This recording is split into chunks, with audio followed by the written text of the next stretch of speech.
د مشرتابه نواز له تر ټولو کارکوونکو پورې زه د زړه د تله مننه کوم چې ما ته دغه فرصت برابر کړ چې زه راشم او د باچا خان بابا د مزار په سایه کې د نارنج ګل په مشاعره کې د خپلو وروڼو سره کښېنم. آثار وهلی یم. ته ګرم دی خو ماره زه آثار وهلی یم. ته پرېږده که نه یاره زه آثار وهلی یم. دلدار دې خیر وي چې دا او زما د تباهۍ څوک ذموار مموار نشته. زما د تباهۍ څوک ذموار مموار نشته. زما په خیال اخباره زه آثار وهلی یم. او ته زه په خپله لاره ته دعا وهلی ته زه په خپله لاره ته دعا وهلی زه ځم په خپله لاره زه آثار وهلی او زمونږ دا سرونه به په داو که به ګڼه وي زمونږ دا سرونه به په داو که به ګڼه وي زه سوال لرم سالاره زه آثار وهلی یم.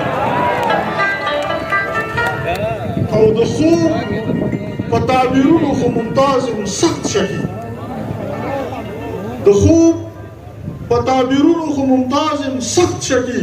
د ویښ ضمیر مزاره زه آثار وهلی یم.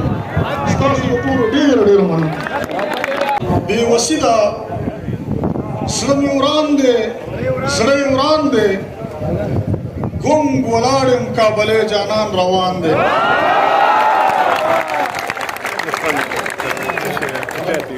بېوسي ده زړه مې وران دی زړه یې وران دی ګونګ ولاړ یم کابلی جانان روان دی. او زه له تا شم صدقه جلال آباده زه له تا شم صدقه جلال آباده تا ته خپل جسد سپارلی باچا خان دی.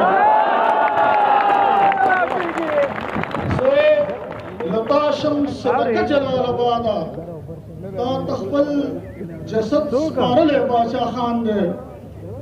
که څوک وایي تېره نیمه پېړۍ څه وه که څوک وایي تېره نیمه پېړۍ څه وه وایم دا زما په وینو سور داستان دی. او چې د نن کیسه کوم نو سر مې ټیټ شي چې د نن کیسه کوم نو سر مې ټیټ شي. درست پښتون تر کندهاره یو افغان دی. او سراهنګ مې دی په روح کې راګډ شوی سراهنګ مې دی په روح کې راګډ شوی او ناشناس استاد بیخي راباندې ګران دی.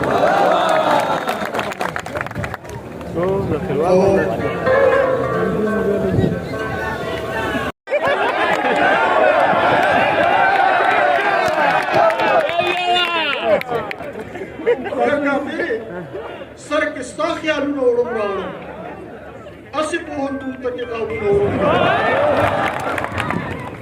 او یا خدایه توبه مې ده خدا دې حقیقت یا خدایه توبه مې ده خدا دې حقیقت ستا له دره هم خالي لاسونه وړم راوړم.